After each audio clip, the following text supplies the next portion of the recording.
Jelas nggak Pak? Jadi Tuan saya ini nggak beda sama yang masih hidup. Makanya saya katakan tadi datangnya kita ke sini bukan diundang sama SMB, melainkan undangan langsung dari Tuan Syekh Abdul Qadir. Mudah-mudahan kita di sini semua diaku sebagai muhibbinnya. Amin ya robbal. Kalau diaku murid makanya berat. Diaku muridnya mah berat, jauh. Udah diaku pecinta wae. Diaku sebagai pecinta Tuan Syekh Abdul Qadir Jailani. Penting cinta, bukan main. Makanya urusan cinta ini baru-baru ini agak sering muncul ungkapan yang menurut saya kagak semenggah. Mohon maaf. Kalau yang muda-muda pasti sering lihat di medsos. Lebih baik salah mencintai daripada salah Lebih baik salah mencintai daripada salah membenci. Itu postingannya, itu kata-katanya. Sekilas mah bener, menurut otak yang kurang bener. Kalau kata saya mah kata-kata begitu nggak semenggah Pak. Kok kagak semenggah? Lebih baik salah mencintai daripada salah membenci. Dua-duanya salah. Dari mana benernya? Yang namanya cinta mah kudu bener, benci juga kudu bener tuh. Logikanya begini, Bapak punya prinsip lebih baik salah mencintai. Ketemu perempuan, waduh belum apa-apa jatuh cinta, terus nggak diteliti dulu, terus dilamar, dinikahin, nggak taunya tuh perempuan kagak semenggah. Kira-kira enak nggak? Makan tuh salah mencintai. Akur nggak? Oi Banser, akur kagak? Awas ini jangan main-main atuh. Jangan main-main soal cinta. Nggak bisa dipakai itu makola. Kenapa nggak bisa dipakai? Rasul katakan dengan jelas, almar'u ma'aman ahabba. Nanti di akhirat orang akan dikumpulkan dengan orang yang dia cintai.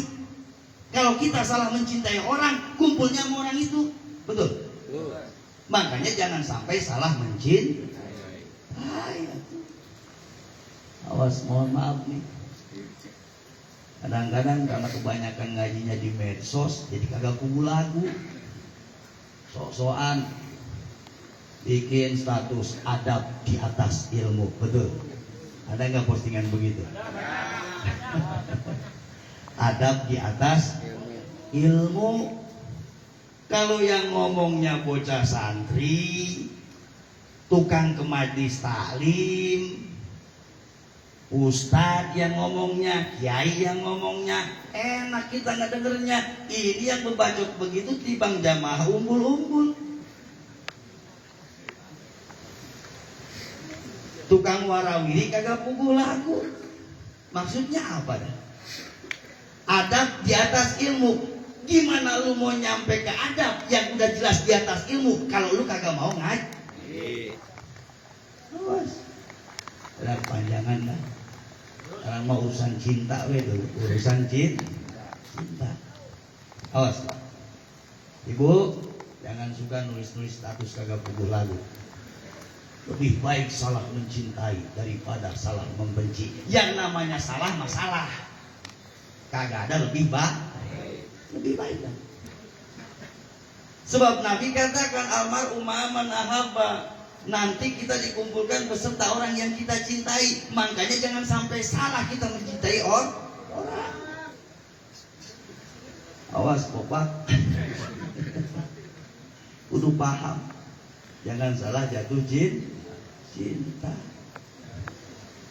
Kalau kita salah mencintai orang, nauzubillah, di sono juga kumpulnya dengan orang yang salah. Makanya sebelum kita jatuh cinta, ingat pesan Tuan Syekh Abdul Qadir Jailan. Tadi dibacain di dalam manakibnya.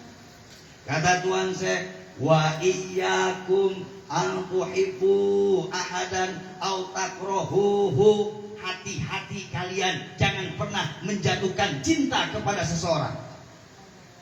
Au takrahuhu, atau kalian tergesa-gesa membenci seseorang.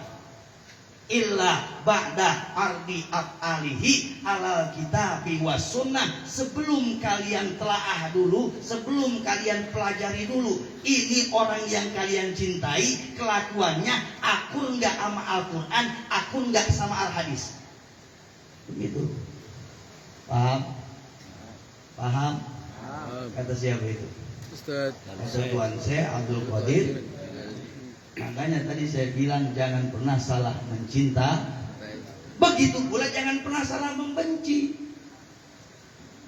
Karena Tuhan saya bilang, jangan dulu-dulu jatuh cinta, jangan buru-buru benci. Sebelum engkau akurkan, sebelum engkau telaah orang yang engkau cintai ini kelakuannya. Apakah akur dengan Al-Quran, apakah akur dengan sunnah, ataukah tidak. Kenapa demikian ya Tuan Syekh? Kata beliau, kaila tuhibbuhu wala tabghaduhu bil hawa.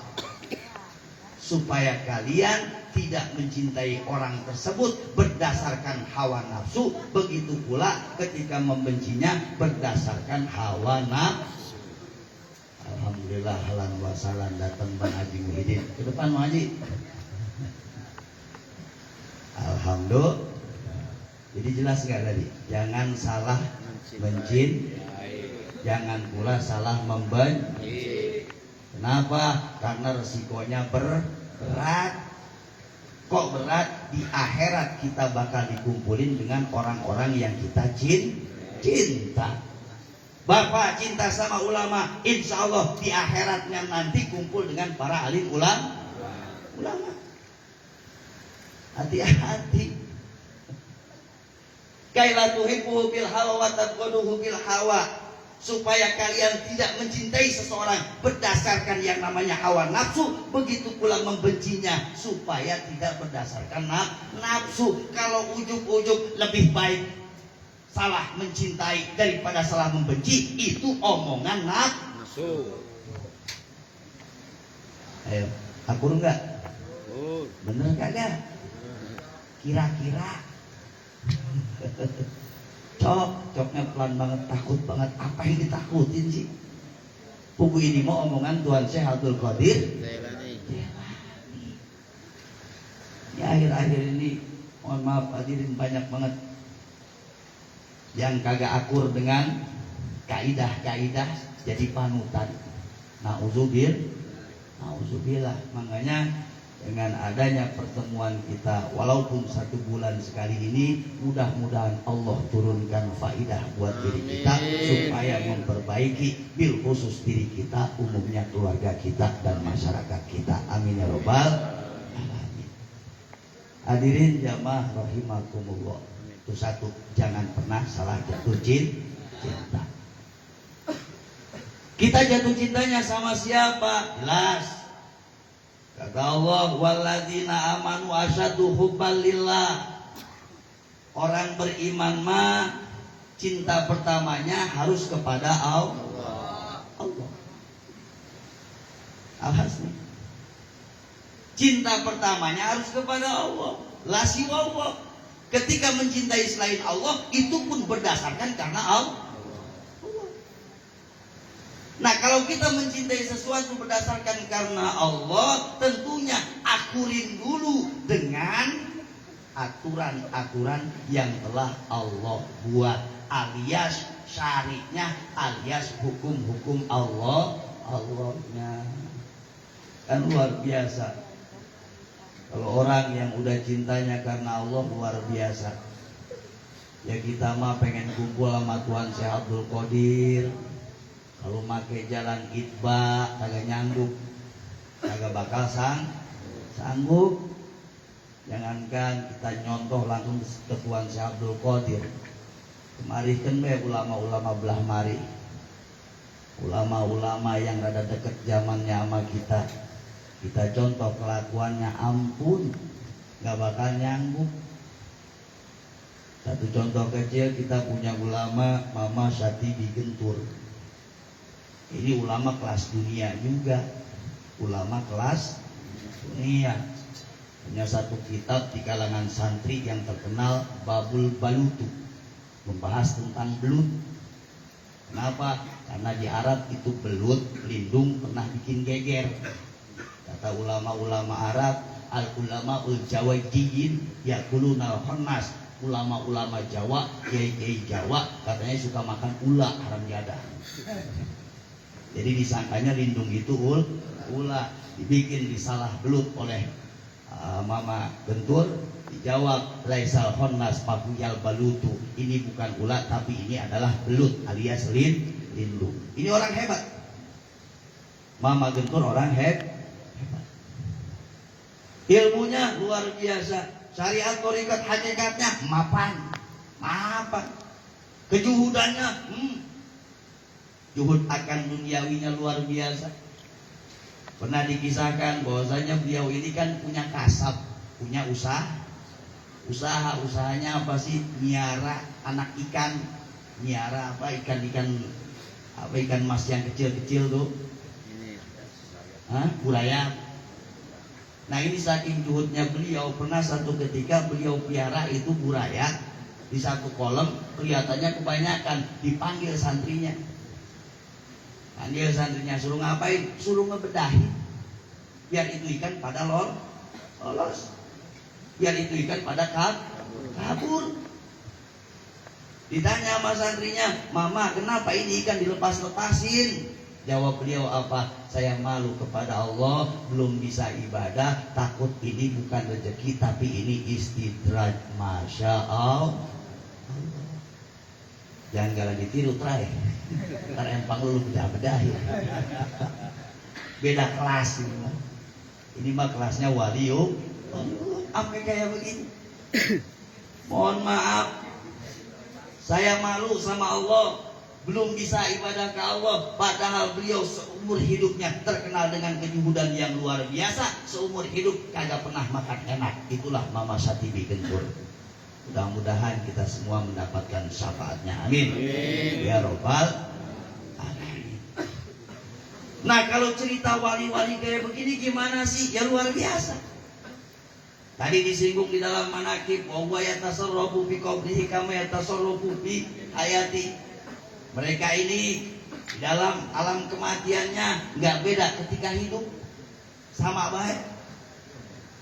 Bahkan jasadnya juga para ulama mah beda, nggak kayak jasad orang biasa.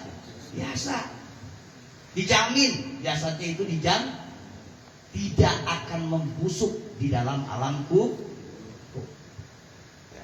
Emang ada jasad yang nggak busuk? Ada Pak.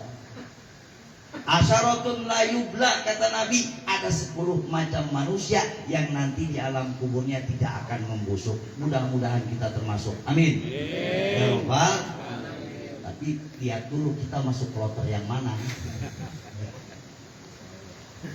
10 jasad yang tidak akan membusuk. Para ibu ya dengerin. Nih jasad yang gak bakal membusuk, diantaranya satu, al-ghazi, yaitu al-ghazi. Apa itu ghazi? Orang yang mati ketika perang membela agama Allah. Jadi kalau pengen kagak busuk, perang, mati dijamin sama Allah. Amin ya Rabbal. Kira-kira di sini ada nggak yang perang?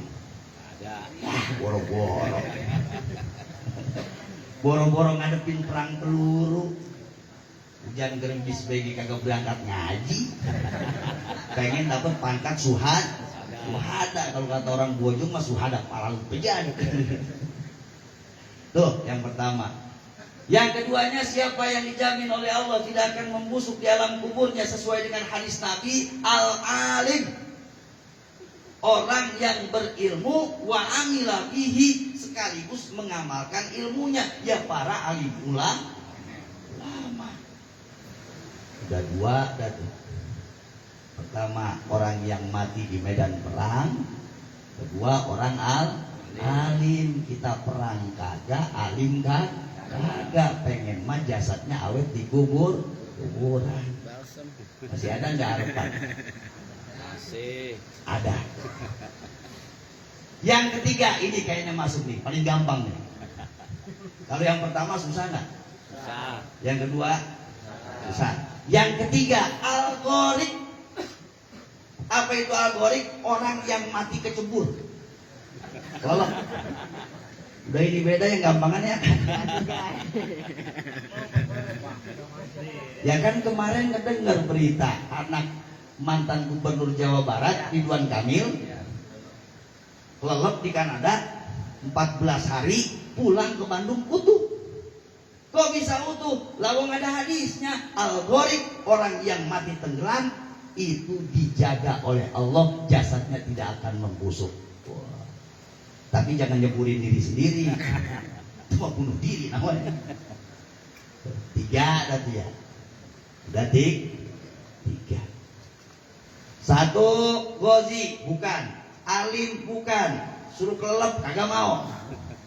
Kira-kira pengennya yang mana? Oh, yang keempat adalah hamilul Quran.